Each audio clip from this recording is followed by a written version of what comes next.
British শাসনের পর ভারত পাকিস্তান স্বাধীন হয়ে গেলেও আমরা যারা বাংলাদেশ ভূখণ্ডে ছিলাম আমাদের কপালে স্বাধীনতার স্বাদ জোটেনি। এই জন্য আবার ২৪ বছর অপেক্ষা করতে হয়েছে। পাঠ্য বই কিংবা পত্রপত্রিকায় আমরা এই প্রজন্মের মানুষরা এই পরবর্তী ২৪ বছরের যে ইতিহাস জেনেছি তাতে একজন মানুষকে আমরা খুব ভালো করে চিনি, তিনি বঙ্গবন্ধু শেখ মুজিবুর রহমান। সত্য কথা হচ্ছে, স্বাধীন বাংলাদেশ প্রতিষ্ঠার জন্য যে সংগ্রাম তাতে শেখ মুজিবের ভূমিকা অস্বীকার করার উপায় নেই। শুরু থেকেই আওয়ামী লীগের সাথে থাকা, যুক্তফ্রন্ট মন্ত্রিসভায় দায়িত্ব পালন থেকে শুরু করে ৬৬-র ৬ দফা, ৬৯-এর গণ অভ্যুত্থান কিংবা ৭০-এর নির্বাচন, অথবা আপনি ৭১-এর অসহযোগ আন্দোলনের কথা যাই বলেন না কেন, সব জায়গাতেই শেখ মুজিব ছিলেন উজ্জ্বল। কিন্তু ইতিহাসের বইয়ে এই সংগ্রামী জীবনের পরেই সরাসরি ৭৫-এর হত্যাকাণ্ডে শেখ মুজিবের হত্যাকাণ্ড দেখানো হয়। মানে শেখ মুজিবকে বিপ্লব বা আন্দোলনের নেতা হিসেবে উপস্থাপন করা হয়, কিন্তু দেশ স্বাধীনের পরে তিনি যে শাসক হয়ে রাষ্ট্র পরিচালনা করেছেন বেশ কিছুদিন, সেই সময়ের কাহিনী আমাদেরকে শোনানো হয় না। চলুন আজকে সেই শেখ মুজিবের শাসনামলের ১৯৭২ সাল থেকে ১৯৭৫ সাল পর্যন্ত সময়টা নিয়ে কিছু জেনে নেই। মুক্তিযুদ্ধের পুরোটা সময় শেখ মুজিবুর রহমান পাকিস্তানের জেলে বন্দী ছিলেন। দেশে কেমন ভয়াবহ যুদ্ধ হয়েছে, কি পরিমাণ ক্ষয়ক্ষতি হয়েছে কিংবা কি পরিমাণ ত্যাগ স্বীকার করতে হয়েছে তা তিনি জানতেনই না। ১০ই জানুয়ারি ১৯৭২ ২৪ বছরের শোষণ আর ৯ মাসের যুদ্ধ শেষে সদ্য স্বাধীন বাংলাদেশে বঙ্গবন্ধু যখন ফিরে এলেন, দেশ তখন যুদ্ধ বিধ্বস্ত। বৈদেশিক রিজার্ভ নাই, প্রশাসনে পর্যাপ্ত লোক নাই, মানুষের ঘরে খাবার নাই, আইন শৃঙ্খলার উপর কার্যত কোনো নিয়ন্ত্রণ নাই। রিলেট করতে পারছেন? হ্যাঁ, যে কোনো বিপ্লবের পর সবগুলো নতুন সরকারের সামনে এই একই রকম চ্যালেঞ্জগুলো চলে আসে। তবে মানুষের মনে আশা ছিল, বঙ্গবন্ধুর প্রতি ভরসা ছিল। ঠিক এখন যেমন ডক্টর ইউনূস সরকারের প্রতি আমাদের একটা প্রত্যাশা রয়েছে। কিন্তু অনেকের মতেই শেখ মুজিবুর রহমান মানুষের সেই প্রত্যাশা পূরণ করতে চরমভাবে ব্যর্থ হয়েছেন। তার এই ব্যর্থতার মূল কারণ ছিল স্বজনপ্রীতি এবং ক্ষমতার প্রতি লোভ। চলুন একটি একটি করে ব্যাখ্যা করছি। তো ১৯৭২ সালের সেই বিধ্বস্ত দেশ গড়ার লক্ষ্যে কাজ শুরু হলো। ২৩ মার্চ জারি করা হলো গণপরিষদ আদেশ, কারণ দেশ চালাতে একটা সংসদ বা আইনসভা তো লাগবে। এই আদেশ বলে ১৯৭০-এর নির্বাচনে নির্বাচিত ৪৬৯ জন জনপ্রতিনিধির মধ্য থেকে ৪০৩ জন সদস্য নিয়ে গণপরিষদ গঠিত হয়। সহজ ভাষায় সংসদ চালু হয়। এদিকে ডক্টর কামাল হোসেনের নেতৃত্বে ৩৪ সদস্যের একটি কমিটি সংবিধানের খসড়া লিখতে শুরু করেন। মাত্র ৮ মাসের মাথায় ৪ঠা নভেম্বর সেই সংবিধান সংসদে পাস হয়। ১৬ ডিসেম্বর ১৯৭২ সাল থেকে কার্যকর হয় স্বাধীন বাংলাদেশের সংবিধান। এইটুকু খুবই সুন্দরভাবে চলেছে। ১৯৭৩ সালে সংবিধান অনুযায়ী দেশের নির্বাচন অনুষ্ঠিত হয়। ৭ই মার্চের সেই নির্বাচনের সময় রাষ্ট্র ক্ষমতায় ছিলেন শেখ মুজিবুর রহমান। তিনি নিজেও কিন্তু নির্বাচনে অংশ নিয়েছেন। নিয়ম অনুযায়ী নির্বাচনের প্রার্থী হিসেবে রাষ্ট্রীয় সম্পদ তিনি ব্যবহার করতে পারবেন না, কিন্তু আইন অমান্য করে রাষ্ট্রীয় হেলিকপ্টার তিনি নিজের নির্বাচনী কাজে ব্যবহার করলেন, পুরো দেশ চষে বেড়ালেন। নির্বাচনী প্রচারণায় এই অনৈতিক সুবিধা নিয়ে কিছু সমালোচনাও হলো, কিন্তু জনপ্রিয়তায় কিন্তু তীর ধরল না।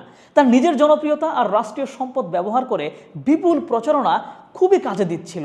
যদিও স্বাধীনতা যুদ্ধে নেতৃত্ব দেওয়া দল হিসেবে নির্বাচনে তার নিজের এবং আওয়ামী লীগের বিজয় কিন্তু সুনিশ্চিত ছিল। মাত্র ৩ বছর আগেই তাদেরকে জনগণ ভোট দিয়েছে, তো স্বাভাবিকভাবেই তিনি এবং তার দল বিজয়ী হবেন এইটা মোটামুটি সবাই জানতো। কিন্তু বঙ্গবন্ধু এবার শুধু বিজয়ে খুশি নন, তিনি চাইলেন ভূমিধস বিজয়, মানে সংসদে যাতে কোনো বিরোধী দল না থাকে এই লেভেলের বিজয়। এবং সেই ধারায় দেশ জুড়ে নির্বাচনে বেশ কারচুপি হলো। কথিত আছে স্থানীয় আওয়ামী লীগ নেতারা ভয় ভীতি দেখিয়ে অনেককেই নির্বাচনে আসতেই দেননি। অনেক আসনে বিরোধীরা এগিয়ে থাকলেও শেষ পর্যন্ত আওয়ামী লীগের প্রার্থীকে বিজয়ী করা হয়। ১১ জন সাংসদ বিনা প্রতিদ্বন্দ্বিতায় জয়লাভ করেন, যার মধ্যে শেখ মুজিবের নিজের ৪টি আসনের মধ্যে ২টিতেই বিনা প্রতিদ্বন্দ্বিতায় জয়লাভের ঘটনা ঘটে। বিনা প্রতিদ্বন্দ্বিতার এই সমস্ত আসনে প্রার্থীদেরকে ভয় ভীতি দেখিয়ে বসিয়ে দেওয়া হয়েছে বলে অনেকেই বলেন। যেই খন্দকার মুশতাককে আমরা বঙ্গবন্ধুর খুনি হিসেবে চিনি, কুমিল্লায় এই খন্দকার মুশতাককে জেতাতে ঢাকা থেকে হেলিকপ্টার যায়। ভোটের বাক্স নিয়ে ঢাকা এসে গণনা করা হয় এবং ঢাকা থেকেই ফল ঘোষণা করা হয়। শুধু খন্দকার মুশতাক না, ওই সময় আওয়ামী লীগের হেভিওয়েট প্রায় অনেকগুলো নেতার আসনে এমন বিতর্কিত নানান ঘটনা ঘটে। অনেকেই বলেন যে স্বাধীন বাংলাদেশে এটাই ছিল ভোট ডাকাতির প্রথম ঘটনা। এই নির্বাচনে আওয়ামী লীগ ৩০০টি আসনের মধ্যে ২৯৩টি আসনে জয়লাভ করে এবং সরকার গঠন করে। এই পুরো ভোট কারচুপিতে সবচেয়ে বেশি ভূমিকা পালন করে রক্ষী বাহিনী। প্রশ্ন হচ্ছে, এরা কারা? মূলত যুদ্ধ পরবর্তী বাংলাদেশের শান্তি শৃঙ্খলা রক্ষায় শেখ মুজিবের অনুগত মুক্তিযোদ্ধাদের একটা অংশকে নিয়ে এই বাহিনী গঠন করা হয়। এই বাহিনী সেই সময় আইন শৃঙ্খলা রক্ষায় কাজ করে, কিন্তু কিছুদিনের মধ্যেই এই বাহিনী ভয়ঙ্কর হয়ে উঠতে থাকে। অনেকেই বলেন যে শেখ মুজিব বাংলাদেশ সেনাবাহিনীর উপরে পূর্ণ আস্থা রাখতে পারছিলেন না, তাই তার স্বদেশ প্রত্যাবর্তনের মাত্র ১ মাসের মাথায় তার অনুগত মুক্তিযোদ্ধাদেরকে নিয়ে এই রক্ষী বাহিনী গড়ে তোলা হয়। সেনাবাহিনীর উন্নয়ন না করে তিনি রক্ষী বাহিনীকে অস্ত্র, সরঞ্জাম কিংবা ট্রেনিং দেওয়ার মাধ্যমে একটা বিকল্প বাহিনী হিসেবে গড়ে তোলেন। তখন সেনাবাহিনীর মধ্যে একটা গুজব ছড়িয়ে পড়ে যে ভারতের সহায়তায় রক্ষী বাহিনী গড়ে তুলে সেনাবাহিনীকে বিলুপ্ত করে দেওয়া হবে। এই রক্ষী বাহিনীর হাতে পরবর্তীতে হত্যা, গুম কিংবা খুনের মতো অনেক ঘটনাই ঘটে। গত 10-15 বছরে শেখ হাসিনা যেমন পুলিশ বাহিনীকে তার রাজনৈতিক স্বার্থ হাসিলের জন্য ব্যবহার করেছেন, সেই সময় রক্ষী বাহিনীকেও বিরোধী মত দমন করতে ব্যবহার করা হয়। শেখ মুজিবের প্রধান রাজনৈতিক প্রতিদ্বন্দ্বী হয়ে ওঠা সিরাজ শিকদারকে হত্যার অভিযোগ রয়েছে এই রক্ষী বাহিনীর বিরুদ্ধে। আমরা অনেকেই জানি যে মুক্তিযুদ্ধের সর্বহারা পার্টি নামে যে গেরিলা অপারেশন ছিল সেইটার নেতৃত্ব দিয়েছিলেন সিরাজ শিকদার, এবং তিনি মনে করতেন বাংলাদেশ পাকিস্তানের উপনিবেশ থেকে মুক্ত হয়ে ভারতের নব্য উপনিবেশে পরিণত হচ্ছে। 16 ডিসেম্বর পাকিস্তান আমাদের মুক্তিযোদ্ধাদের পরিবর্তে ভারতীয় বাহিনী প্রধানের নিকট আত্মসমর্পণ করায় এইটাকে তিনি কালো দিন বলে মনে করতেন। 1973 এবং 1974 সালের এই 2 বছরে তিনি এই দিনে হরতাল পালন করেছেন। মৌলানা ভাসানী বিবৃতি দিয়ে এই হরতালকে সমর্থনও দিয়েছিলেন। তো এই ভারত এবং মুজিব বিরোধী মনোভাব সিরাজ শিকদারকে দিনে দিনে জনপ্রিয় করে তোলে, যেটাকে হুমকি হিসেবে দেখলেন শেখ মুজিবুর রহমান। 1975-এর 1 জানুয়ারি সিরাজ শিকদারকে চট্টগ্রাম থেকে গ্রেফতার করে ঢাকায় রক্ষী বাহিনীর হেডকোয়ার্টারে পাঠিয়ে দেয় পুলিশ। ধারণা করা হয় সেখানেই তাকে হত্যা করা হয়েছিল। কিন্তু পরের দিন 2 জানুয়ারি পুলিশের বিশাল প্রেস নোটে বলা হয় দলীয় কর্মীদের গোপন আস্তানা দেখাতে পুলিশের সাথে যাওয়ার সময় সাভারের কাছাকাছি গিয়ে তিনি পুলিশ ভ্যান থেকে লাফিয়ে পালানোর চেষ্টা করেন এবং পলায়ন রোধ করতে পুলিশ গুলিবর্ষণ করে এবং তিনি মারা যান। মানে এখনকার সময় র্যাবের যে কথিত বন্দুক যুদ্ধ আছে না, ওইটার দুর্বল ভার্সন আর কি। তো এরকম শুধু সিরাজ শিকদার না, সর্বহারা পার্টি এবং জাসদের বহু নেতাকর্মীকে হত্যার দাগ লেগে আছে এই মুজিব অনুগত রক্ষী বাহিনীর হাতে। স্বাধীন বাংলাদেশের প্রথম ক্রস ফায়ারের পর শেখ মুজিবুর রহমান অধ্যত্ব নিয়ে সংসদে দাঁড়িয়ে বলেছিলেন, আজ কোথায় সিরাজ শিকদার? তো তারপরেও এই রক্ষী বাহিনীর অস্তিত্ব নিয়ে অনেকেই বলেন যে যুদ্ধ বিধ্বস্ত ওই সময়ে দেশের পরিস্থিতি সামাল দিতে ওই রকম একটা বাহিনীর দরকার ছিল। কেউ কেউ আবার এই বাহিনীর সাফাইও গান। সেক্ষেত্রে আরেক দলের প্রশ্ন, যেই প্রক্রিয়ায় রক্ষী বাহিনী গঠন করা হয়েছিল একই প্রক্রিয়ায় পুলিশ সংস্কার করলেই তো হয়ে যেত। সেসব না করে কেন একান্ত অনুগত আলাদা একটা সশস্ত্র বাহিনী গঠন করতে হবে? এটা তো আসলে গণতান্ত্রিক একজন নেতার আদর্শের সাথে একদমই বেমানান। যাই হোক, এভাবে রাজনৈতিক প্রতিপক্ষদের সরিয়ে দিয়ে দেশ এগিয়ে যাচ্ছিল একনায়কতন্ত্রের দিকে, আর সমাজতন্ত্রের দিকে তো দেশ মোটামুটি আগে থেকেই ঝুঁকেছিল। 1972 সালের 26 মার্চ সরকার 70টি পাটকল, 72টি টেক্সটাইল কারখানা, 3টি পেপার মিল, 17টি চিনিকল এবং 4টি প্রধান গ্যাস ক্ষেত্র সহ দেশের শিল্প সম্পদের 86% জাতীয়করণ করেছিলেন। সরকারের যুক্তি ছিল যে এগুলো চালানোর মতো ব্যক্তিকেন্দ্রিক সক্ষমতা নাই, তাই সরকারই এ সব কিছুর মালিক হবে। কিন্তু সরকারের এই সিদ্ধান্ত কাজ করেনি। কারখানাগুলো ঠিকঠাক রান হয়নি, উৎপাদন কমের দিকে যেতেই থাকে এবং সকল সম্পদের উপর রাষ্ট্রীয় মালিকানা, মানে তা কিন্তু সমাজতন্ত্রের দিকেই মূলত এগিয়ে যাওয়া। এমনিতে মুক্তিযুদ্ধে সমাজতান্ত্রিক রাশিয়া সহায়তা করেছে বলে যুক্তরাষ্ট্র কিন্তু স্বাধীন বাংলাদেশের প্রতি কিছুটা অখুশি ছিল। আবার এই যে নতুন দেশে সম্পদের রাষ্ট্রীয়করণের মাধ্যমে আরেক ধাপ সমাজতন্ত্রের দিকে এগিয়ে যাওয়ার ফলে পুঁজিবাদী আমেরিকার সাথে আওয়ামী লীগ সরকারের দূরত্ব বাড়ছিল। এই দূরত্ব ঘুচানোর জন্য কার্যকর ব্যবস্থা তখন নেওয়া হয়নি। তার উপর আবার বারবার সতর্ক করা সত্ত্বেও আমেরিকার স্যাংশন উপেক্ষা করে কিউবায় পাট রপ্তানি করে যাচ্ছিল বাংলাদেশ সরকার। এর প্রেক্ষিতে 1973-এর শেষ দিকে যুক্তরাষ্ট্র বাংলাদেশকে চাল অনুদান পাঠানো বন্ধ করে দেয়। মানে বুঝতে পারতেছেন, দেশ আগে থেকেই বলতে গেলে অর্থনৈতিকভাবে দেউলিয়া, নতুন ঋণ করার সক্ষমতা নাই, সোভিয়েত ইউনিয়ন গমের টাকা পায়, আবার এদিকে যুক্তরাষ্ট্র চাল অনুদান বন্ধ করে দিল। সো দেশে খাদ্য ঘাটতি বাড়তেই থাকলো। 1974 সালের জুন আগস্টে অভূতপূর্ব বন্যা এই খাদ্য সংকটটাকে আরও ত্বরান্বিত করে। ডিসেম্বরে আমন ধানের উৎপাদন ঘাটতি হয় প্রায় 7 লাখ টন। ধানের দাম 3 গুণ বেড়ে মন প্রতি 263 টাকা হয়ে যায়। সয়াবিন মন প্রতি 271 টাকা থেকে বেড়ে 518 টাকা হয়ে যায়। সরিষা 544 থেকে বেড়ে হয়ে যায় 1441 টাকা। যুদ্ধ বিধ্বস্ত দেশ এবারে পড়ে দুর্ভিক্ষে। সরকার বাধ্য হয় যুক্তরাষ্ট্রের সামনে নতি স্বীকার করতে। সমঝোতার পর অক্টোবরে যুক্তরাষ্ট্র আবার চাল অনুদান দেওয়ার গ্রিন সিগন্যাল দেয়। কিন্তু ততদিনে দুর্ভিক্ষের লাশের সারি দীর্ঘ হয়ে গেছে। তবে এই দুর্ভিক্ষ নিয়ে নোবেলজয়ী অর্থনীতিবিদ অমর্ত্য সেন এক গবেষণায় দেখিয়েছেন, এই দুর্ভিক্ষে খাদ্য উৎপাদন ঘাটতি কিংবা অনুদান আসা বন্ধের ব্যাপারটা প্রধান ভূমিকা রাখেনি, বরং মুজিব সরকারের চরম দুর্নীতি এবং অব্যবস্থাপনায় এই দুর্ভিক্ষ ডেকে এনেছিল। সে সময় শেখ কামালের বিরুদ্ধে ব্যাংক ডাকাতির অভিযোগ ওঠে এবং পুলিশ তার গাড়িকে ধাওয়া করে গুলি পর্যন্ত করেছিল। মানে স্বাধীনতা পরবর্তী সময়ে বঙ্গবন্ধু আসলে কি করলে অর্থনীতি স্থিতিশীল হবে সেসব নিয়ে কাজ না করে তিনি বরং রাজনৈতিকভাবে তার ক্ষমতা পাকাপোক্ত করার চিন্তায় বেশি মগ্ন ছিলেন। দেশের মানুষ যখন চরম দুর্ভিক্ষে, তখনও শেখ পরিবারের মানুষজন নিশ্চিন্তে আমোদ আহ্লাদ করে গিয়েছে বলে বিভিন্ন বইয়ে জানা যায়। তো শেখ মুজিবুর রহমানের আর একটা বড় ভুল ছিল যুদ্ধ পরবর্তী সময়ে প্রকৃত দেশপ্রেমিক নেতাকে চিনতে ভুল করা।